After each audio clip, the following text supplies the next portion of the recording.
नमस्कार साथियों।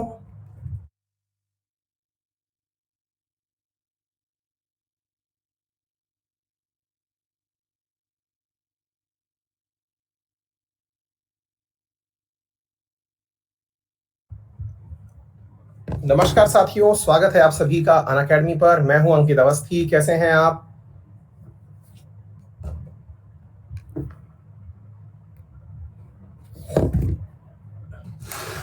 Very good. Good evening. हाँ जी, मैं एकदम अच्छा हूं।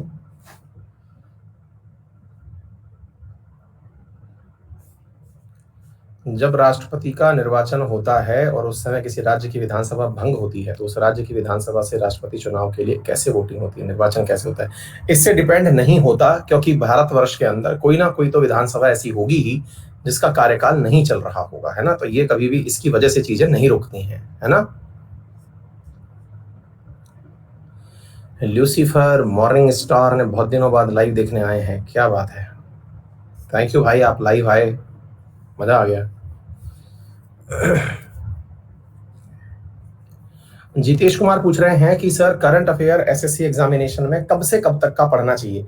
यार देखिए, तो टेक्निकली स्पीकिंग तो करंट अफेयर तो होता 1 साल का ही है ना। लेकिन दुर्भाग्यवश कई बार ऐसा भी हुआ है, मतलब जैसे हम बताएं आपको, राजस्थान के एक बार एग्जाम में ऐसा हुआ कि 1 साल के एग्जाम के नाम पर पेपर कई बार कंपनियां ऐसा कर देती हैं कि वो पुराना वाला उठा करके डाल देती हैं। अब हम इसके लिए अपने आप को भाग्यशाली समझें या अभाग्यशाली समझें, ये कहना मुश्किल होता है। जैसे हमारे यहाँ ना स्कूल लेक्चरर का एग्जाम हुआ राजस्थान के अंदर, और उसमें क्या हुआ कि वैकेंसी थी 2018 की आई हुई, और एग्जाम हुआ 2020 में जाके।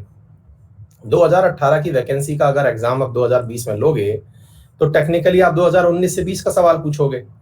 पेपर जब आए तो पता चला कि साहब उन्होंने जितने भी सवाल पूछे वो 2018 के करंट के थे। क्यों? क्योंकि पेपर जो है वो पोस्टपोन होते होते पहुंचा था इतना आगे, और आरपीएससी हमारी नवाब है, उसने दोबारा बनाया ही नहीं पेपर। उसने कहा कि जो चल रहा है वही चलेगा, और वही पेपर चलते हुए उन्होंने 2018 में जो बना हुआ पेपर था वही टिका दिया।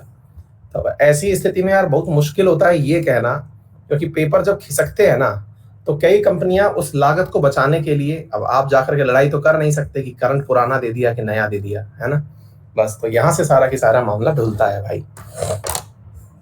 हाँ जी, वैष्णवी ठाकुर की आज पहली क्लास है, और उन्होंने मेरी वजह से आज फर्स्ट क्लास में एंट्री ली है। और कौन कौन नया आया है पहली बार आज की क्लास में, वो भी बता दें। अरे बाप रे बाप, सभी का स्वागत है जो भी विद्यार्थी क्लास में नए हैं, और उन सबको बता दिया जाए कि क्लास के अंदर आपके लिए क्या सुविधाएं उपलब्ध हैं। क्या उपलब्ध हैं वो मैं आपको बता देता हूं। वो ये है कि अगर आपको क्लास का कंटेंट चाहिए जो हम पढ़ा रहे हैं, जैसे आज चल रहा है एग्जीक्यूटिव, और एग्जीक्यूटिव में पढ़ रहे हैं अपन लोग राष्ट्रपति।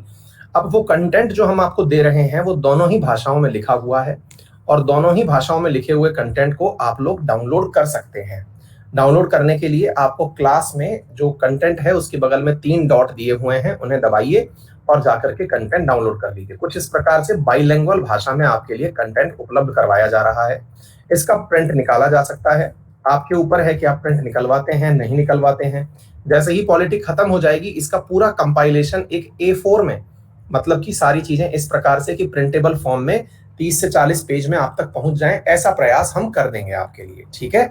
अच्छा, दूसरी बड़ी बात, क्लास का नोटिफिकेशन प्राप्त होना या क्लास का रीशेड्यूल होने की इंफॉर्मेशन प्राप्त होना वगैरह जितनी भी जानकारियां हैं, ये आप लोगों को, अगर आप मेरा कोर्स जहां से आपने मुझे ढूंढा वहां पर आप मुझे फॉलो कर लें, और फॉलो करने के बाद में जो कोर्स आपको दिखाई दिया उस पर आप एनरोल कर लें अपने आप को, तो जैसे ही कोई भी सूचना आएगी वो आपको वहां से प्राप्त होती चली जाएगी। तीसरी बड़ी बात, हम क्लास में शुरुआती 5 मिनट बतियाते हैं, अभी 15 सेकंड और बची हैं। इसके बाद में क्लास के अंत में 5 मिनट और बतियाते हैं। बीच में केवल क्वेश्चन से संबंधित कोई जानकारी हो जो पढ़ा रहा हूं उससे, तो ही एंटरटेन करते हैं, अदरवाइज क्लास को सिंसियरली चलने देते हैं। ये सोच करके आप बीच में बिल्कुल भांजी ना मारें कि भाई साहब मेरी बारी आनी चाहिए, मेरी भी बात सुनवाई होनी चाहिए। ऐसा होने लगेगा तो बहुत मुसीबत हो जाएगी, है ना। तो आप सबसे निवेदन है कि कृपया करके पढ़ाई पर फोकस करें और पढ़ना शुरू करें। आइए स्वागत करता हूं अपने सभी साथियों का।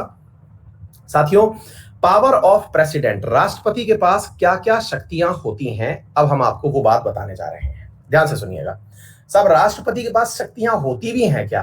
भाई ये चीज सुनकर के तो मतलब एकदम मामला ही तैयार हो जाता है कि सर हमने तो सोचा था कि राष्ट्रपति के पास कोई शक्ति वक्ति होती भी है क्या है। अब राष्ट्रपति के पास शक्तियां होती है और इतने प्रकार की होती हैं, ये चीज तो देख करके सर मतलब मामला एकदम ही खतरनाक हो गया है। क्योंकि हमने तो सोचा था कि वो केवल जो है मतलब नाम मात्र के हैं, क्योंकि हमें तो अंग्रेजी में भी यही पढ़ाया गया है कि वो नाम मात्र के हेड हैं, यानी कि हमें तो नॉमिनल हेड बताया गया है उन्हें, है ना। डी ज्यूरे हेड और डिफेक्टो जो है वो तो पीएम बताए गए हैं सर एग्जीक्यूटिव के अंदर, कि डिफेक्टो प्रेसिडेंट मतलब प्राइम मिनिस्टर है और डी ज्यूरे जो है वो राष्ट्रपति है सर। तो हमें थोड़ा बताइए कि इनके पास भी कोई शक्ति होती है क्या? बिल्कुल। अब भाई जितनों ने भी आरएनए देख करके ज्वाइन किया, सभी का बहुत बहुत बहुत सारा स्नेह है, बहुत सारा प्यार। आप पढ़ाई करिए, इसको देख करके आप यूपीएससी ज्वाइन कर लेंगे चिंता मत करिए, यूपीएससी देख करके फिर आप और आगे निकल लेंगे लोड मत लीजिए ठीक है। अब सुनिए ध्यान से, तो बात क्या है, सबसे पहली बात हमने बताई लेजिस्लेटिव का मतलब क्या हुआ कि साहब विधान बनाने में राष्ट्रपति का योगदान होता है। अब हमें लगा कि राष्ट्रपति का क्या ही योगदान होता होगा, है ना। तो साहब बड़े इसके अंदर क्या है कि भाई विधान क्या होता है, हमने कहा कानून होता है। अब बोले कानून बनते कैसे हैं, हमने कहा संसद से बनते हैं। बोले संसद क्या होती है, हमने कहा लोकसभा प्लस राज्यसभा और एक प्राणी और होता है, और वो कौन है, स्वयं हमारे महामहिम राष्ट्रपति। यानी कि अगर हम बोले कि संसद क्या है, तो संसद हमको लगता है कि जो सेंट्रल विस्टा प्रोजेक्ट के तहत नई बन रही है वही संसद है, ऐसा नहीं है। तो क्या है, तो भैया लोकसभा प्लस राज्यसभा प्लस राष्ट्रपति, ये तीनों मिलकर के क्या बनाते हैं, ये तीनों मिलकर के संसद का निर्माण करते हैं। बोले अच्छा, तो आपने कहा कि विधान यानी एक्ट कौन बनाता है, तो हमने कहा एक्ट ये तीनों मिलके बनाते हैं, ये और ये। बोले तीनों मिलके कैसे बनाते हैं, अरे हमने कहा देखो ये दोनों तो अपने द्वारा लाए गए प्रस्ताव को पास करते हैं बिल के रूप में, और जब राष्ट्रपति की अनुशंसा उसमें मिल जाती है, यानी ये दोनों चीजें मिल जाती हैं, तब जाकर के वो क्या बन जाता है, एक्ट बन जाता है। बोले अच्छा, तो कहने का अर्थ ये हुआ कि लेजिस्लेटिव पावर में राष्ट्रपति का कहना बहुत महत्वपूर्ण है। हमने कहा बहुत जबरदस्त महत्वपूर्ण है। फिर सवाल बनता है, सर आपकी बात सुन के तो फीलिंग ये आ रही है कि यहाँ 3 प्रक्रम हो गए। हमने कहा हाँ बताओ। मैंने कहा देखो सबसे पहला स्टॉप हुआ रिजोल्यूशन की हिंदी है प्रस्ताव। हमारी अंग्रेजी पे ना जाएं और हमारी हिंदी पे ना जाएं, भावनाओं पर जाएं, है ना। जो लिख दिया उसको समझें कि हम कुछ कहना चाह रहे हैं, गलती सलती माफ करके चलना, हम इतने भी इंटेलिजेंट नहीं हैं, है ना। हाँ जी, मास्टर ऑफ ऑल ट्रेड नहीं है हम, थोड़ा काम चला ले रहे हैं, ठीक है। अच्छा, अब जो रेजोल्यूशन है ये लोकसभा राज्यसभा, या फिर रेजोल्यूशन राज्यसभा फिर लोकसभा, और इन दोनों से पास होने के बाद प्रेसिडेंट, ये पूरा की पूरा पद फॉलो करता है, ठीक है। अच्छा, अब हमने कहा कि प्रस्ताव जो है ये लाता कौन है। अरे भाई प्रस्ताव आपके सांसद लेके आते हैं। बोले सर कौन सा सांसद लेके आता है, हमने कहा भाई आपके पास कितने प्रकार के सांसद हैं। बोले सर हमारे पास 2 प्रकार के सांसद हैं। हमने कहा बताइए। बोले सर एक तो है निर्वाचित और यानी कि इलेक्टेड है, और एक है सर नॉमिनेटेड यानी कि मनोनीत है। अच्छा, मनोनीत बोले तो बोले सर जिसको राष्ट्रपति ने खुद बनाया हो, नॉमिनेट किया हो। बोले अच्छा, कौन नॉमिनेट किया होगा, राष्ट्रपति। आज ही पढ़ाया था करंट से, आरएनए के गुणगान से जो प्रसिद्ध है, जो विद्यार्थी खुश हैं उनको हम बता दें, आर्टिकल 80 का पार्ट सब क्लॉज 3 हमने आज ही पढ़ाया था सुबह मॉर्निंग वाली क्लास में, आरएनए में ही पढ़ाया था। और मैंने आपको बताया था कि राष्ट्रपति कला वर्ग से, साहित्य से, साइंस से और सोशल वर्क से, इन चीजों से लोगों को उठा करके क्या करते हैं, मनोनीत करते हैं। कितने लोग मनोनीत करते हैं, 12 करते हैं, और 2 लोकसभा में करते हैं। हालांकि ये वाला पद अब समाप्त कर दिया गया है। कौन सा वाला, एंग्लो इंडियन वाला पद हाल ही में समाप्त कर दिया गया है। क्लियर हो गया। बोले ठीक है, अब हमारे पास 12 मनोनीत सदस्य हैं। निर्वाचित जो है वो आपके पास में लोकसभा और राज्यसभा की कुल सदस्य संख्या 543 प्लस 245, तो निर्वाचित में कितने थे, 233। तो अब आप सोच के देखो, जो भी निर्वाचित व्यक्ति है, जो भी मनोनीत व्यक्ति है, वो सब मिलकर के कोई भी व्यक्ति अपना प्रस्ताव ला सकता है। जैसे प्रस्ताव होता क्या है? प्रस्ताव का मतलब है कि कोई भी बातचीत जिसको आपको मनवाना है इन घरों में, मैंने आपको पहले भी बताया हुआ है, अगर आपको याद हो तो लोकसभा को मैंने आपसे कहा था कि ये आपका घर यानी कि आपके पिताजी का घर है। फैमिलियर मतलब एक प्रकार से समझिए इसको, आम आदमी का वो है ये, मतलब सबसे ज्यादा प्रसिद्ध घर है ये जो है बड़े ताऊ जी का घर है, याद आ गया ना, हाउस ऑफ पीपल है ये, तो आम आदमी का घर, और ये ताऊ जी का घर है, बड़ा घर, जो बड़े बड़े पिताजी जो है उनका घर है। ये हो सकता है कि प्रस्ताव पिताजी के पास से निकला हो पहले, या फिर ताऊ जी के पास से निकला हो, यानी एक बड़के हैं एक छुटके हैं, होना पास दोनों से ही है, और अंत में हमारे महामहिम जो है राष्ट्रपति जो हैं, हमारे घर के अंदर जो दादाजी हैं दादी जी हैं, उनके पास जाना है। अच्छा, तो बोले ठीक है सर, प्रस्ताव आते कैसे हैं? मैंने कहा भाई मान लीजिएगा कि एक मंत्री महोदय, बोले सर आपने कहा मंत्री महोदय, अरे हमने कहा चलो हम ये कह देते हैं कि मंत्री महोदय और प्राइवेट मेंबर यानी निजी व्यक्ति, ये कोई भी व्यक्ति जो है, अब निजी कैसे लिखते हैं हमें नहीं पता, निजी व्यक्ति, ठीक है। अब यदि ये में से कोई भी व्यक्ति, मंत्री कौन है सर? काउंसिल ऑफ मिनिस्टर के सदस्य जितने भी हैं वो सदस्य लाए हैं, या प्राइवेट मेंबर लाए, मतलब जो मंत्री नहीं है उसके अलावा वो बीजेपी के हों या कांग्रेस के हों या अकाली दल के हों, किसी भी पार्टी से बिलोंग करते हों, वो लोग अपने द्वारा कोई प्रस्ताव लाए। प्रस्ताव ये था कि सर हम चाहते हैं कि भारत में सभी जगह लीकर जो है वो फ्री कर दी जाए, लिकर की जो व्यवस्था है वो एकदम फ्री कर दी जाए, मतलब कोई रोक टोक ना हो उसके ऊपर, दारू सब जगह, मतलब नल में जो जल जीवन मिशन है उसके स्थान पर मतलब दारू जीवन मिशन चले, और इस प्रकार से वो सब जगह नलकियों में से निकल करके आए। साहब आ गया एक प्रस्ताव, आप हंस रहे हैं लेकिन वास्तविकता हंसने की है नहीं साहब, सरकार को तो बड़ा राजस्व प्राप्त होता है इसमें, है ना। अगर ये इतनी ही दुर्भाग्यपूर्ण चीज होती तो सरकार शायद हो सकती है कि इसके ऊपर बहुत पहले बैन लगा देती, लेकिन सरकार का तो घर चल रहा है इससे। तो अब ये प्रस्ताव आया, आपने कहा कि इतना पैसा जनता का खराब होता है, और मैं जनता का हितैषी राजनेता हूं, मैं कहता हूं कि हर घर में एक नलकी होगी जिसमें से दारू टपका करेगी, और इवनिंग शाम को 8 बजे बढ़िया से वहां से पानी की बूंदें गिरेंगी, मतलब दारू की बूंदें गिरेंगी, आप अपना शॉट बनाएं, तब तक ग्लास लगाएं, फिर दोबारा बन जाएंगी। आपने लोकप्रिय नेता होने के नाते, क्योंकि आप तो लोकप्रिय पार्टी से चुन के आए हैं और आपने सबकी परवाह थी, आपने एक प्रस्ताव ला दिया। अब जिस प्रस्ताव को आपने सुना, ऐसे ही सुनते ही ये लोकसभा में गया। लोकसभा में आपके काफी सारे भाई बहन बैठे थे, उन्होंने कहा वाह मेरे प्यारे, कितनी प्यारी बात लेकर के आया है यार, तेरी बात एकदम बिल्कुल मतलब दिल को छू गई, गार्डन हो गई। बोले बहुत बढ़िया। यहां से सबने खुशी खुशी में तुम्हारा प्रस्ताव पास करा दिया। अब बुजुर्गों के पास गई, जिनको पता है कि पी लिए तो फैल जाएंगे, और फैल जाएंगे तो कोई समेटने के लिए कहीं और लेके ही जाएगा, घर में नहीं बचेंगे। वो अलग है कि नहीं नहीं नहीं नहीं नहीं, ये गलत बात है, ये कैसे हो सकता है साहब, बिल्कुल नहीं, ये बिल्कुल भी अलाउड नहीं होगा। तो भैया आपका प्रस्ताव ही रह गया, वो बिल के रूप में आ नहीं पाया, वो बिल के रूप में आ नहीं पाया, क्योंकि ये इंटेलेक्चुअल वाले लोग थे, इनने कहा नो बेबी ये नहीं चलेगा। ठीक है, आपने कहा अच्छा तो फिर आपके मन की सी बात करते हैं। आपने कहा प्रस्ताव लाए आप कि अब हर किसी को काढ़ा फ्री ऑफ कॉस्ट मिलेगा, और आयुर्वेदिक काढ़ा मिलेगा, और रोजाना सुबह 5 बजे टपकेगा, नल की जल जीवन मिशन की तरह काढ़ा जीवन मिशन आएगा, और काढ़ा जीवन मिशन के तहत हर घर के अंदर सुबह नलके में 5 बजे काढ़ा टपकेगा और सबको पीना है। वाह भाई वाह। राज्यसभा में कहा भाई साहब बूढ़े भारत में फिर से जवानी आ गई, ओ भैया भुजाएं फड़क उठी, प्रस्ताव बहुमत से पास हो गया। यहां आप जैसे भाई बहन थे, इनने कहा ओ महाराज बात ऐसी है, 5 बजे तो हम सोते हैं, 5 बजे तो अपना तो मतलब प्राइम टाइम है सोने का, अपन तो सोए 4 बजे, मिर्जापुर चौथी बार खत्म कर लिए, ये 4 बजे तो हम सोए, 5 बजे कैसे काढ़ा पी लेंगे।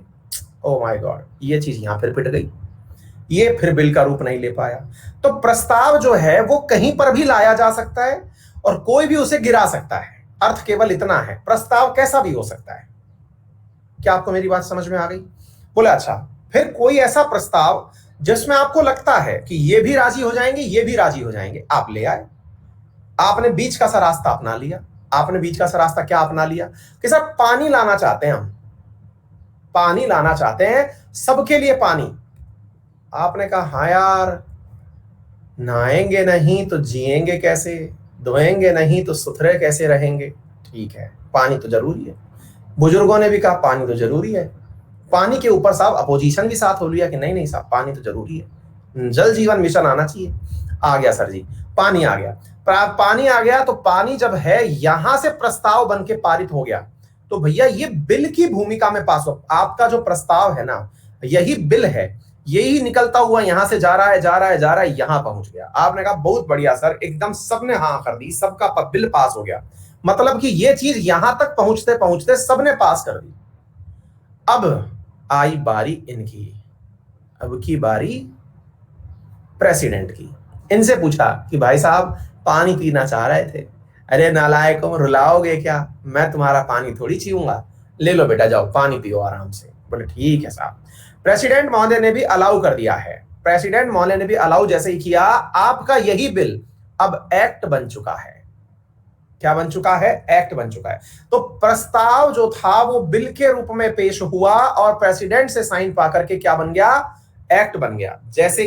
जैसे कि आप लोगों ने मेरे प्यारे साथियों सिटीजनशिप अमेंडमेंट पहले बिल देखा था, उसके बाद अब उसे पहले CAB हुआ करता था जब उसका पूरे भारतवर्ष में विरोध हुआ, और राष्ट्रपति के साइन के बाद से वो CAA बन गया। आपके सामने रिसेंट डेज में हुआ ये काम है। केवल राष्ट्रपति के साइन से ही नहीं बेटा, इसके बाद में भारत का एक राजपत्र और होता है जिसे गजेट ऑफ इंडिया कहते हैं, उसमें वो जाकर के छपता है। जब गजेट ऑफ इंडिया में वो छपता है तब जाकर के वो किसका रूप ले लेता है? एक्ट का रूप ले लेता है। आ गई बात समझ में? मतलब यहां से साइन होने का मतलब है कि वो गजेट में छपेगा। राष्ट्रपति ने कह दिया, जनता जनार्दन को सूचित किया जाता है, आज से सबके घर में पानी आएगा। डन हो गया। यहां तक की सारी बातें समझ में आ गई। तो प्रेसिडेंट की, अब आपने बोले सर सवाल हमारा ये है, सर मान लो कि प्रेसिडेंट एकदम ऐसा हो जो निर्जला एकादशी का व्रत कर रखा हो, कहे कि भैया हम पानी क्यों पिएंगे, हम तो आज निर्जला में हैं और हम तो केवल महीने में 29 दिन ही पानी पिएंगे, 2 दिन तो 11 करेंगे हम। बोले अच्छा, तो फिर प्रेसिडेंट अड़ गए, नहीं बेटा नहीं चलेगा, नियम में संशोधन करो। तो भाई संशोधन करने के लिए प्रेसिडेंट महोदय ने आपके बिल को लौटा दिया कि यार 31 दिन पानी कौन पीता है। रिसर्च से पता चला है कि प्यासे रहने से मतलब बढ़िया से इम्यूनिटी विकसित होती है, कैंसर से लड़ने की शक्ति आती है। ओरी बाबा, तो ये तो फिर चक्कर पड़ गया। अब चक्कर पड़ गया तो साहब आपका बिल घूम फिर के वापस आ गया। जब घूम फिर के वापस आया तो परेशानी ये कि अब करें क्या। तो ऐसी स्थिति में समाधान निकाला गया। क्या समाधान निकाला गया? बोले भाई ऐसे तो नहीं चलेगा। लोकसभा राज्यसभा ने कहा पगला गए हैं क्या राष्ट्रपति जी, आपसे कहा गया है वैसा करिए, क्योंकि आपको पता नहीं है हमने बना रखा है आपको राष्ट्रपति, आप नॉमिनल हेड हैं, डी जूरे हैं, डी फैक्टो नहीं है। अब कह रहे हैं आपसे कि पास करिए तो करिए। तो भाई साहब जैसे ही राष्ट्रपति ने लौटाया, यहां से फुल बेइज्जती प्राप्त करके ये बिल वापस आ गया। अगर ये बिल वापस पास होके आ गया, इन दोनों ने इसे वापस पास करके भेज दिया, तो राष्ट्रपति महोदय को ये बिल पास करना ही होगा। यानी कि इनको एहसास दिलाया गया, कह दिया है आपको राष्ट्रपति, इसका मतलब ये नहीं है कि राष्ट्र के पति हो गए हैं आप। आपको कह दिया है कि आप डी ज्यूरे हेड हो गए हैं, इसका मतलब ये नहीं है कि साहब अपन तो अपन ही है, बस अपनिच भगवान है, फीलिंग मत लो। तरीका है, करो इसे। राष्ट्रपति ने कहा कि घनघोर बेइज्जती हो गई, फिर तुमने मुझे बिठाया ही क्यों था? अरे बिठाया इसलिए था कि तुम जब ये बिल लौटाओगे ना, तो जब बिल लौटाओगे तो तुम्हारी यही पावर वीटो पावर कहलाएगी। लोग, दुनिया वाले लोग कहेंगे कि राष्ट्रपति महोदय ने वीटो पावर का उपयोग किया है, लोग खुश हो जाएंगे कि हाँ भाई साहब वीटो कर दिया है। बोले अच्छा, तो बोले ये वीटो भी कुछ मिलता है क्या हमको? बोले क्या है, नहीं मिलता है? बिल्कुल मिलता है। बोले कितने प्रकार का वीटो देते हो? बोले देखो हम कितने प्रकार का देते हैं। तो देखिए मेरे प्यारे साथियों, द पावर ऑफ प्रेसिडेंट, ये कहा गया suspense, the power of president to return the bill to the parliament with और without consideration is called suspensive veto. तो दुनिया वाले याद करेंगे आपको कि आपने अनुच्छेद 111 का उपयोग किया है। आई बात समझ में? दुनिया वाले एकदम फील लेंगे आपकी कि हाँ साहब राष्ट्रपति महोदय ने आर्टिकल 111 का उपयोग करते हुए सस्पेंसिव वीटो मार दिया है। बोला अच्छा ऐसा है, फील आ जाएगी। बोले और नहीं तो क्या? बोले फिर भी होगा क्या, आपने तो बेइज्जती कर दी हमारी। बोले नहीं साहब, आपकी बेइज्जती नहीं करी है, असल में जब आप सस्पेंसिव वीटो मारोगे ना, तो वो लुटियंस में जो किराए के मकानों को पुख्ता अपना मकान बना करके पत्रकार बैठे हुए हैं, वो आपकी न्यूज छापेंगे कि राष्ट्रपति इतने संजीदा हो गए हैं कि आपकी कैंसर की परवाह कर रहे हैं, आप सुपरस्टार बन जाओगे। हो सकता है जूही चावला टाइप के कुछ कार्यकर्ता आपके साथ खड़े हो जाएं, जो कहें कि नहीं बिल्कुल सही कह रहे हैं। हो सकता है पेटा इंडिया वाले आपके समर्थन में आ जाएं कि पानी बचाना जरूरी है। तो भैया दुनिया में कुछ भी हो सकता है। आपके समर्थन में नारे लगने लग जाएं और सब कहें कि वाह क्या राष्ट्रपति हमें मिला है। तो ऐसी स्थिति के अंदर संभव है कि सरकार पर मोरल प्रेशर आ जाए, सरकार पर मोरल प्रेशर आ जाए कि भाई साहब ये तो करना पड़ेगा, नहीं तो भाई साहब राष्ट्रपति जो है वो गजब काम कर दिए। आगे बात समझ में? तो सस्पेंसिव वीटो दिया क्यों जाता है? उम्मीद है आप लोगों को आंसर मिल गया होगा, है ना? सर आज मूड में है, आज हम क्या अभी खाना खाया है तो हम फुल एनर्जी में हैं। हमको क्या वैसे 9:30 बज जाता है खाना खाते खाते, तो हम एकदम डल हो लेते हैं। घर वाले हमको पहले ही खिला दी, तो पहले खा फिर जा पढ़ा। आज हम बढ़िया से अपना बढ़िया खा पी के आए, ठीक है। चलिए, तो अब क्या, अपना तो सिस्टम सीधा है, अंदर जाएगा तो बाहर आएगा भाई, ठीक है। तो अब है क्या, दोबारा सुनिए। तो सीन ये है कि जब सस्पेंसिव वीटो का उपयोग किया गया तो करने के फायदे क्या हैं? तो आंसर क्या है? फायदे ये हैं कि साहब ऐसा करने से वापस से सरकार पर मोरल प्रेशर बनता है और इट माइट पॉसिबल कि सरकार वापस से विचार करे कि हाँ राष्ट्रपति कह रहे हैं तो संभव है कि कुछ सही होगा। आगे बात समझ में? तो ये केवल ऐसा ना समझा जाए कि राष्ट्रपति की घनघोर बेइज्जती है इसमें। बोले सर राष्ट्रपति के पास क्या और भी कोई शक्ति है क्या? बोले हाँ भाई बिल्कुल है। बोले क्या?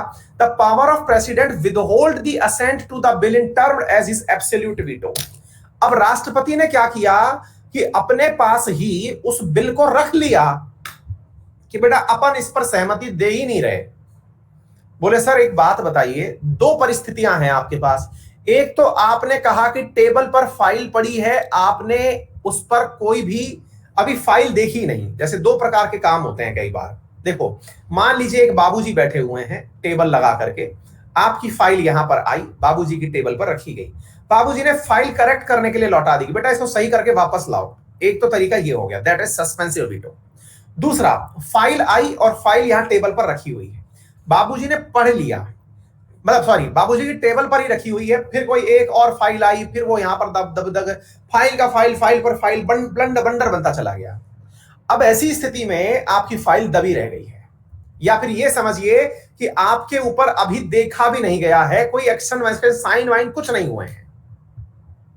तो बोले ऐसी स्थिति में क्या होगा? जब साइन नहीं किया गया है और सरकार इंतजार कर रही है कि आप साइन करेंगे, अनिश्चित काल के लिए दबा दिए आप, इसे कहते हैं पॉकेट वीटो। इसे क्या कहते हैं? पॉकेट वीटो, कि जेब में डाल दिया सब्जी, अब हो गया अपना हिसाब, अब नहीं यूज कर रहे हैं। आप तो कहेंगे तो सर ये तो गजब चीज है, मतलब राष्ट्रपति इसका ही उपयोग क्यों नहीं करता? बेटा राष्ट्रपति कर तो बहुत ले, लेकिन ये जो लोग हैं ना जो नीचे बैठे हुए इंतजार कर रहे हैं, ये राष्ट्रपति का ही टाइम टेबल सेट कर देंगे, ये राष्ट्रपति को ही हटा देंगे कि बेटा हटिए, आपका हो गया बहुत सम्मान। राष्ट्रपति के खिलाफ ही बिल ले आएंगे कि चलिए हो गया काम आपका। आ गई बात समझ में? बोले हाँ ऐसा भी हो सकता है। बोले हाँ, तो फिर ये पावर ही क्यों दी? अरे भाई क्यों नहीं दी? कई बार राष्ट्रपति सोचता है कि तुम ज्यादा से ज्यादा क्या कर लोगे, हटाओगे तो हटा लेना, हम तो डाल के बैठे रहेंगे। ज्ञानी जैल सिंह ने किया था ऐसा, डाल के बैठ गए। अच्छा, फिर साहब तीसरी स्थिति होती है और वो है एब्सोल्यूट। एब्सोल्यूट में क्या होता है? अब साहब अब एब्सोल्यूट में ये होता है कि साहब यहां पर राष्ट्रपति ने फाइल तो देख ली आपकी, लेकिन उस पर समर्थन नहीं दिया अपना, कह दी मतलब आपको बता दी देख ली बेटा हमने, दे नहीं रहे हम, ना तो लौटा रहे हैं ना ही साइन का मना कर रहे हैं, हमने देख ली अब इसको, अब इस पर साइन नहीं भी करेंगे और ये पॉकेट में भी नहीं है। ये मत समझना कि हमने डाल दिया है कभी देख लेंगे, ऐसा भी नहीं है, मना है, रिटर्न भी नहीं कर रहे, अब जाओ क्या करोगे? बोले सर तो फिर तो ऐसे कभी एक्ट बनेगा ही नहीं। हाँ तो मत बने, उसको क्या दिक्कत है, नहीं कर रहा। अच्छा, तो फिर राष्ट्रपति को डर नहीं है सर, लगता है राष्ट्रपति को ये डर खत्म हो गया कि सरकार गिरा देगी उसको। ऐसा नहीं होता है बेटा। सीन क्या है, क्या सर एब्सोल्यूट वीटो का मतलब हमारे यहाँ पे उपयोग होता है क्या? अरे क्यों नहीं होता है, होता है। बोले कैसे होता होगा सर? सरकार गिरा नहीं देगी राष्ट्रपति को, इम्पीच नहीं कर देगी? नहीं करती। बोले क्यों? राष्ट्रपति भी समझदार होते हैं। राष्ट्रपति क्या करते हैं, मान लीजिए कि कोई लोकसभा में कोई पार्टी है, अब वो चुनाव हार रही है, हारते हारते वो बिल पास करा गई। मतलब अभी चुनाव में उतरना है, लोकसभा के इलेक्शन चल रहे हैं और दिख गया, रुझान आ गए हैं कि पार्टी गिर रही है, और लोकसभा में जाते जाते वो एक बिल पास करा गई कि सबके अकाउंट में 15 लाख आएंगे। अब ये सबके अकाउंट में 15 लाख आएंगे, ये बिल पहुंच गया। मजाक भी खा के कितना अच्छा करता हूं मैं। तो ये जो है, यहां पर मान लीजिए कि ये फाइल पहुंच गई राष्ट्रपति के पास में, और राष्ट्रपति ने देख लिया कि भैया ये नहीं आ रहे हैं अगली बार। और जो अगली पार्टी है, वो अगली पार्टी जो चुनाव में अब बहुमत लेती हुई आ रही है, राष्ट्रपति भी तो भाई आप ही के बीच में से निकला हुआ आदमी है, वो देख लिया कि यार अगली पार्टी तो इस काम को करने देगी नहीं, क्योंकि आते ही वो क्या करेगी, इस बिल को गिरा देगी कि कहां से दोगे, पैसा है ही नहीं है। तो फिर बोले नहीं, ये काम नहीं होने देंगे।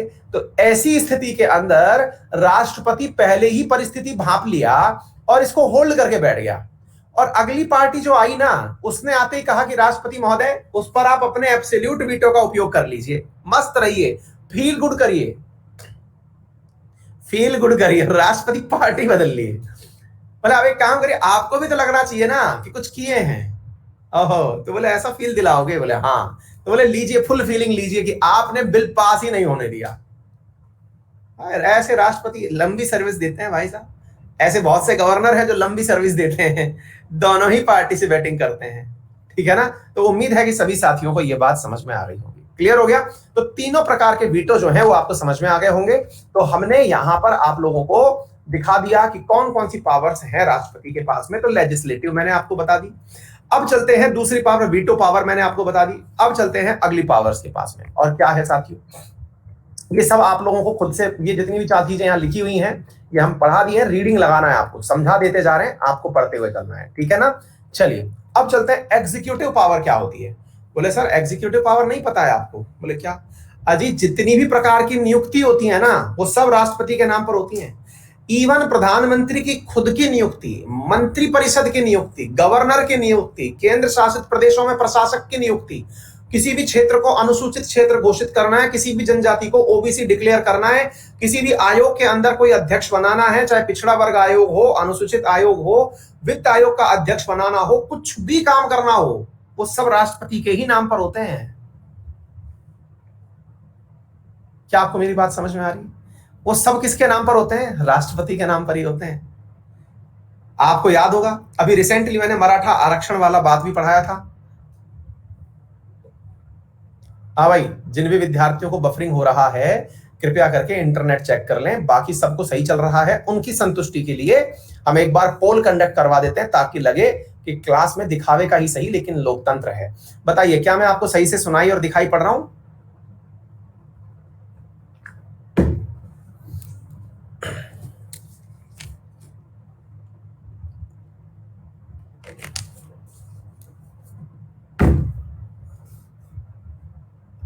%93 लोगों को दिखाई दे रहा है। इतनी वोट परसेंटेज तो लुकाशेंको को मिलती है, हालांकि वो भी चुनाव ही करवाता है बेलारूस वाले। हाँ जी, तो भाई साहब उम्मीद है कि आपको ये बात समझ में आ गई होगी। तो यहां पर जो है इसके अंदर जितनी भी नियुक्तियां हो रही हैं, आ गई बात समझ में? जितनी भी नियुक्तियां हो रही हैं वो किसमें हो रही हैं? एग्जीक्यूटिव के तहत हो रही हैं। अरे बोलिए, क्या आपको मेरी बात समझ में आ रही है? ये सब इसकी एग्जीक्यूटिव पावर है। तो आप पूछेंगे तो सर फिर एक बात बताइए, तो क्या प्रधानमंत्री आपने केवल घास छीनने के लिए बिठाए हैं क्या, या झोला लेके चल पड़ेंगे इसलिए बिठाए आपने? बिठाए क्यों है? उनको बिठाते ही नहीं, प्रधानमंत्री की जरूरत ही क्या थी फिर? जब सारे काम राष्ट्रपति कर रहे हैं तो फिर जरूरत ही क्या थी? अरे हमने कहा बेटा भूल गए, राष्ट्रपति को करना वही है जो उन्हें काउंसिल ऑफ मिनिस्टर करने की कहेगी।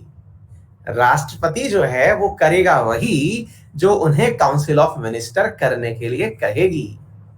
इसलिए लोड मत लीजिए, चेहरा उनका है, करवा कोई और रहा है। लग आपको ये रहा है कि आज जो स्वपन दास गुप्ता थे उनकी नियुक्ति राष्ट्रपति ने की है, गलत फहमी है। गृह मंत्रालय की तरफ से सिफारिश भेजी गई कि राष्ट्रपति महोदय अपने नाम से कृपया करके इन्हें वापस राज्यसभा के बचे हुए कार्यकाल के लिए आर्टिकल 80 सब क्लॉज 3 के तहत नियुक्ति दे दी जाए।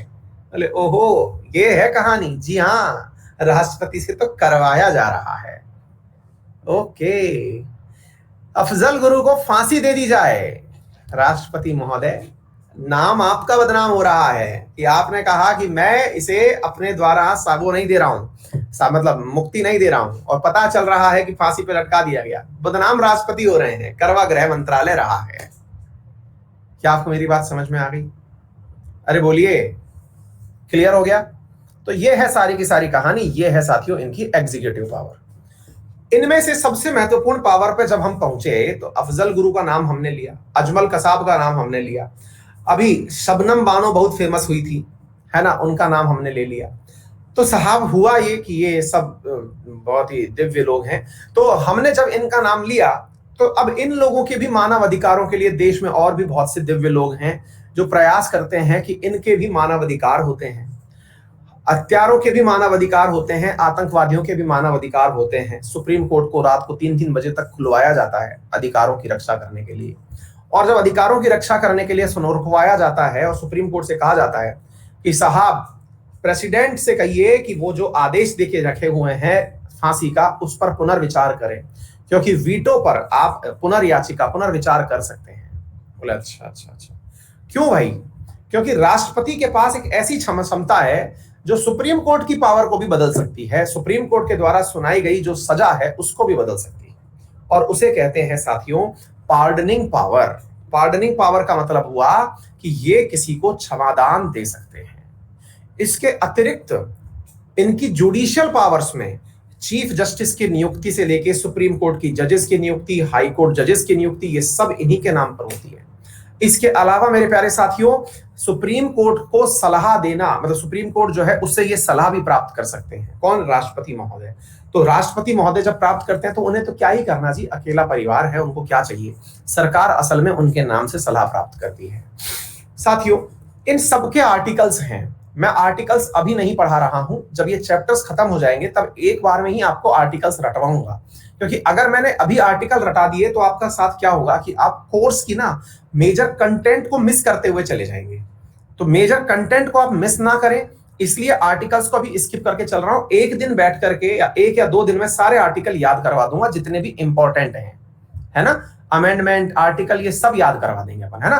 क्योंकि अभी क्या होगा कि समझ लेना ज्यादा जरूरी है, वो रट्टाफिकेशन का काम तो मैं स्पेशल क्लासेस में भी लगा के कर देता हूं, है ना। तो वो जो रटने वाला काम है वो तो हो जाएगा, उसमें लोड मत लीजिए। मैं आर्टिकल्स तो मतलब करवा ही दूंगा, कोई लोड नहीं है, पहले आप पढ़ने पर फोकस करिए। अच्छा, अब क्या होता है साथियों, क्षमादान के अंदर क्या शक्तियां हैं राष्ट्रपति के पास में, वो सुनते हैं हम। साथियों क्षमादान के अंदर राष्ट्रपति क्या क्या कर सकता है? तो सबसे पहले है, किसी को अगर क्षमा देनी हो तो एब्सॉल्व द पनिशमेंट, पूरी तरह कहा जाए कि आपको हमने क्षमा दे दी। इसका अर्थ हुआ आपको अगर किसी प्रकार की मतलब फांसी की सजा मान लीजिए किसी के लिए मुकर्रर हुई थी सुप्रीम कोर्ट के माध्यम से, और राष्ट्रपति ने कहा कि नहीं इन्हें बाइज्जत बरी कर दिया जाए, तो ये पावर राष्ट्रपति के पास होती है। इसे हम पार्डन पावर कहते हैं। एक पावर होती है जिसमें कि कम्यूट किया जाता है। इसका मतलब होता है कि राष्ट्रपति जो है वो पनिशमेंट का रूप बदल सकता है, to change the form of punishment. जैसे किसी को मान लीजिए कि 20 साल की सश्रम कारावास की सजा हुई थी। सश्रम का मतलब है रिगरस इम्प्रिजनमेंट हुआ था, कि वो 20 साल जेल में भी रहेगा, जेल की चक्की भी चलाएगा, जेल का आटा भी खाएगा, जेल के अंदर रस्सी भी बनाएगा, जेल के अंदर झाड़ू भी लगाएगा, यानी श्रम करेगा। तो ये 20 साल की सश्रम कारावास की सजा है। अगर राष्ट्रपति चाहे तो इसे कम्यूट करके 20 साल के साधारण कारावास में कन्वर्ट कर सकता है, जिसके अंदर वो आराम से बढ़िया से अखबार पढ़ेगा, बस कमरे में बंद रहेगा, झाड़ू पोंछा नहीं लगाएगा। क्या आपको बात समझ में आ गई? That is commutation. राष्ट्रपति ये काम भी कर सकता है। तीसरा, रेमिशन, reduce the term of imprisonment. किसी को 20 साल की सजा मिली, अब उसको अगर राष्ट्रपति ने रेमिशन दे दिया, इसका मतलब हुआ कि एक प्रकार की उसे राहत दे दी गई, जिसके तहत अब वो 20 साल नहीं केवल 10 साल के लिए ही जेल में सजा प्राप्त करेगा। ठीक है, तो ये रेमिशन हुआ। 20 साल की जगह 10 साल की सजा दे दी जाए, 20 साल की जगह 2 साल की सजा दे दी जाए, चाहे वो 6 महीने की सजा दे दी जाए, सजा में डिस्काउंट है ये। अच्छा, अब इसमें क्या है, यहां पर एक कंडीशन है जिसके अंतर्गत ये लिखा हुआ है कि रेस्पाइट कर दिया जाए। रेस्पाइट का मतलब क्या हुआ? मान लीजिए कि जिसे सजा दी जा रही है वो महिला वर्तमान में प्रेग्नेंट है, नंबर 1, जिसे सजा दी जा रही है वो व्यक्ति विकलांग है, जिसे आजकल दिव्यांग नाम दे दिया गया है। यदि जिसे सजा दी जा रही है वो किसी ऐसी बीमारी से पीड़ित है जो कि उसे स्वतः ही खत्म कर देगी, जो 2 साल बाद उसे खुद ही खत्म कर देगी, कोई भी ऐसी निरिलाज बीमारी है या कोई भी ऐसी कंडीशन है जो सामान्य नहीं है, तो ऐसी स्थिति के अंदर ओरिजिनल पनिशमेंट को स्पेशल कंडीशन को मानते हुए लेसर पनिशमेंट में कन्वर्ट कर दिया जाता है। स्पष्ट नहीं है कि साहब ब्लड कैंसर हो, कोरोना हो, ये स्पष्ट नहीं है। और जब ये नियम बने थे तब कोरोना नामक चीज नहीं थी। क्या आपको मेरी बात समझ में आ रही है? तो इसे रेस्पाइट करना कहा जाता है।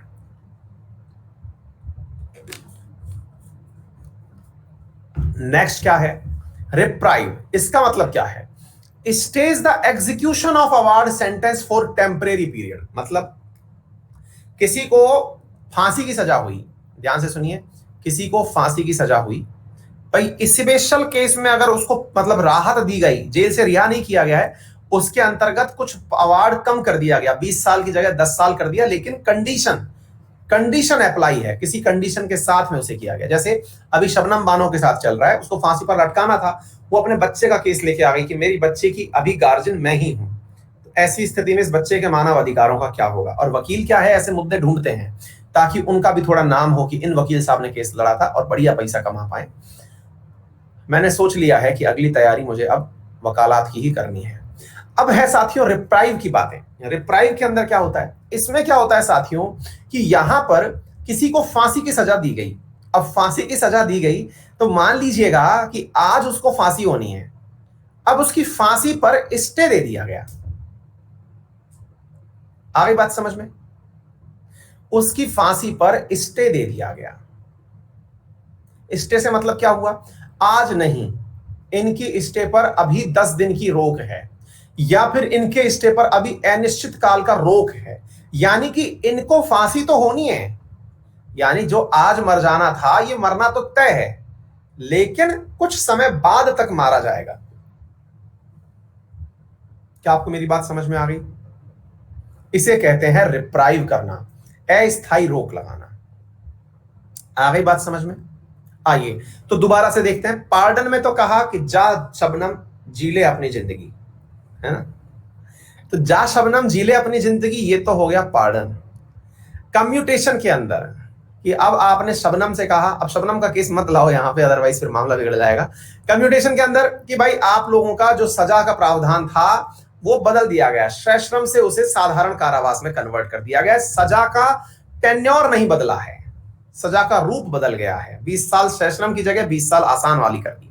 रेमिशन के अंदर टर्म कम कर दिया गया, 20 साल सश्रम से 10 साल सश्रम कर दिया जाए, है ना? 20 साल सश्रम से 6 साल सश्रम कर दिया जाए। यानी कि इसमें रूप परिवर्तित नहीं किया गया है, फॉर्म परिवर्तित नहीं किया गया, जो पहले कम्यूटेशन में हुआ था। कम्यूटेशन में रूप परिवर्तित होता है, यहां पर टर्म परिवर्तित होता है, यानी कार्यकाल परिवर्तित होता है। ठीक है? रेस्पाइट, स्पेशल केस के अंदर सजा के अंदर चेंजेस लाना। वो चेंजेस कैसे भी हो सकते हैं, चाहे वो समय के आधार पर हो, चाहे वो कम्यूट प्रकार के हो, रेमिट प्रकार के हो, बिल्कुल ठीक है ना?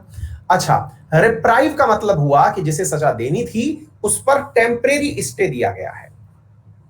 तो उम्मीद है आप लोगों को राष्ट्रपति की न्यायिक शक्तियां भी समझ में आ गई होंगी। यहां तक कोई दिक्कत? सवाल बनता है फाइनेंशियल पावर क्या होती है राष्ट्रपति की?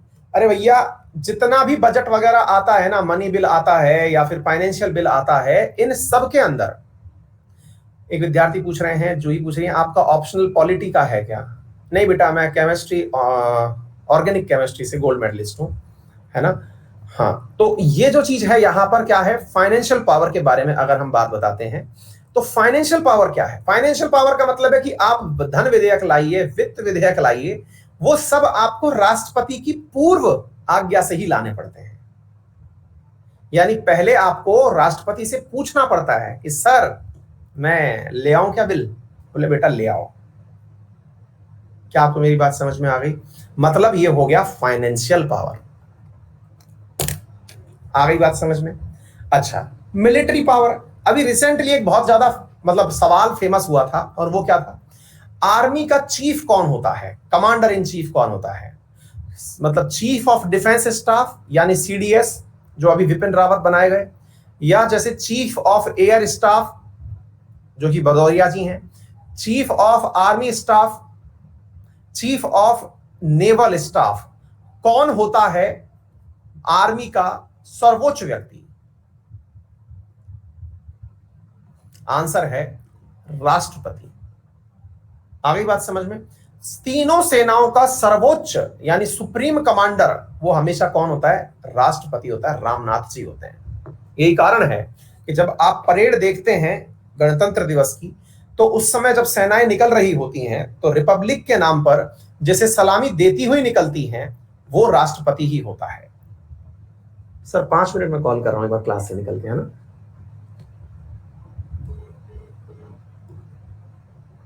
अब तो राष्ट्रपति बनना है ना? क्लियर? चलिए, सम्मान मिल गया। डिप्लोमेटिक पावर्स, मोदी जी चाहे भारत में कहीं भी घूमे या फिर भारत के बाहर कहीं भी जाएं, जब वो जाकर के कहेंगे कि भारत सरकार की तरफ से ऑस्ट्रेलियाई सरकार या फ्रांस की सरकार अगर कोई एग्रीमेंट करना चाहती है, तो फिर एग्रीमेंट के लिए जिस पेपर पर साइन करवाए जाते हैं, वो पेपर जो है वो ऑलरेडी यहां से साइन करवा के ले जाया जाता है भारत के राष्ट्रपति के नाम पर। यानी कि अंतरराष्ट्रीय मंचों पर जब भी कोई व्यक्ति भारत को रिप्रेजेंट करने जाएगा, तो वो असल में राष्ट्रपति को ही रिप्रेजेंट करता है। चाहे प्रधानमंत्री जाएं, चाहे कोई भी जाए, विदेश मंत्री जाएं, अगर वो कोई भी एग्रीमेंट करके आएंगे तो भारत के राष्ट्रपति के नाम पर होगा। क्या आपको बात समझ में आ गई? पहले से साइन करके लेके गए, क्योंकि पता है कि राष्ट्रपति मना कर नहीं सकते हैं, लेकिन नाम बड़ा है साहब। आ गई बात समझ? अब होता है साहब, सर अगर मान लो कि राष्ट्रपति बात माने ही नहीं तो क्या करोगे? हटाओ भाई। अगर राष्ट्रपति अगर आपकी बात नहीं मान रहा है तो हटाओ भाई। तो भाई हटाने की जो प्रक्रिया है इसे ही इम्पीचमेंट कहते हैं। इम्पीचमेंट जो इंडियन पॉलिटी के अंदर शब्द यूज किया गया है, महाअभियोग, वो केवल राष्ट्रपति के लिए ही यूज किया गया है, राष्ट्रपति के लिए यूज किया गया है। और इस राष्ट्रपति को हटाने का जो इम्पीचमेंट है, एक विशेष प्रकार की स्पेशल मेजॉरिटी होती है, जिसके बाद ही राष्ट्रपति को हटाया जा सकता है। और उस विशेष मेजॉरिटी में, जी हाँ, आर्टिकल 61 के तहत, और उस विशेष मेजॉरिटी में यह कहा गया है कि जो कुल सदस्य संख्या है प्रेजेंट एंड वोटिंग की नहीं, जो हाउस की अलाउड सदस्य संख्या है, जैसे लोकसभा की 543, राज्यसभा की 245, उसके 2/3 बहुमत के द्वारा मतदान प्राप्त होने पर ही राष्ट्रपति को हटाया जा सकता है। तो ये जो विशेष प्रकार की स्पेशल मेजॉरिटी है, ये हटाने के लिए केवल राष्ट्रपति को काम में ली जाती है। सुप्रीम कोर्ट के जज के लिए ये चीज काम में नहीं ली जाती है। विद्यार्थी कई बार बहुत सी पुस्तकों में ये गलत रूप से व्याख्या किया हुआ है, जहां पर ये दे रखा है कि सुप्रीम कोर्ट के जज को भी मतलब महाभियोग के माध्यम से हटाया जाता है। नहीं, वहां पर भी स्पेशल मेजॉरिटी लगती है, लेकिन स्पेशल मेजॉरिटी वहां पर टोटल नंबर की नहीं लगती है। तो किसकी लगती है? जितने जिंदा हैं, दी देन नंबर मतलब जितने जिंदा सांसद हैं उनकी मेजॉरिटी लगती है। और उस स्पेशल मेजॉरिटी में 50% से अधिक या फिर प्रेजेंट और वोटिंग का 2/3 से अधिक, ये दोनों कंडीशन फुलफिल होनी चाहिए। तो ये मेजॉरिटी सिखाऊंगा मैं आपको, जब अमेंडमेंट सिखाऊंगा। 3 प्रकार की मेजॉरिटी है, एक अमेंडमेंट वाली मेजॉरिटी है, राष्ट्रपति के हटाने वाली मेजॉरिटी है, और एक ये वाली मेजॉरिटी जो जज को हटाने वाली मेजॉरिटी है। ठीक है, अभी फिलहाल राष्ट्रपति वाली समझ लीजिए, जो सबसे पावरफुल मेजॉरिटी है। अगर हटाना हो तो जितनी संख्या है उस संख्या का 2/3 उनके विपक्ष में मतदान करेगा, तभी जाकर राष्ट्रपति को हटाया जा सकता है। इनको हटाने का प्रस्ताव यानी रेजोल्यूशन लाया कहीं भी जा सकता है, लोकसभा में, राज्यसभा में, कहीं पर भी। और प्रस्ताव को लाने पर जिस सदन में आप लाए हो उसके 1/4 सदस्यों के द्वारा उस प्रस्ताव पर साइन भी होना जरूरी है कि यह प्रस्ताव मेरा अकेले का नहीं है। और प्रस्ताव लाने से पहले राष्ट्रपति महोदय को 14 दिन पहले बताया भी जाएगा कि महाराज आपके खिलाफ गड़बड़ हो रही है, शिकायत हुई है, हटाने की बात चल रही है। कविता केवल 2/3, 50% शब्द नहीं है, ये याद रखना इसके अंदर कहीं पे भी। ये अक्सर हम गलती कर देते हैं। 14 दिन पहले अलर्ट दोगे, फिर प्रस्ताव लाओगे और फिर जाकर के वोटिंग करवाओगे, और उसमें भी कौन सी voting? 2/3 majority of total membership of the houses. तब जाकर के राष्ट्रपति हटता है, हल्की चीज नहीं है। आ गई बात समझ में? ये था साथियों इनका इम्पीचमेंट। अभी तक जो भी राष्ट्रपति रहे ये उनकी लिस्ट है, पहले से लेकर के अब तक के लिए। इंडियन वाइस प्रेसिडेंट की ये वाली लिस्ट है, और वाइस प्रेसिडेंट के बारे में अपन लोगों ने पहले ही डिस्कस कर लिया है, जो पार्लियामेंट वाला चैप्टर है उसमें से आप देख लें। कल मोदी जी के बारे में पढ़ेंगे।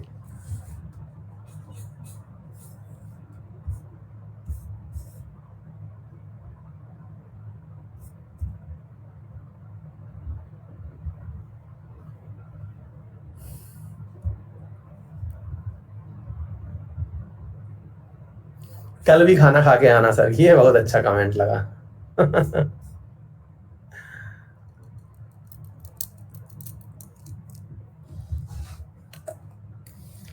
मैंने अब अगला टारगेट सोच लिया है, अब हम जो है लॉ पढ़ेंगे, लॉ की क्लास लिया करेंगे बढ़िया वाली, उसमें थोड़ा नया चैलेंज मिलेगा।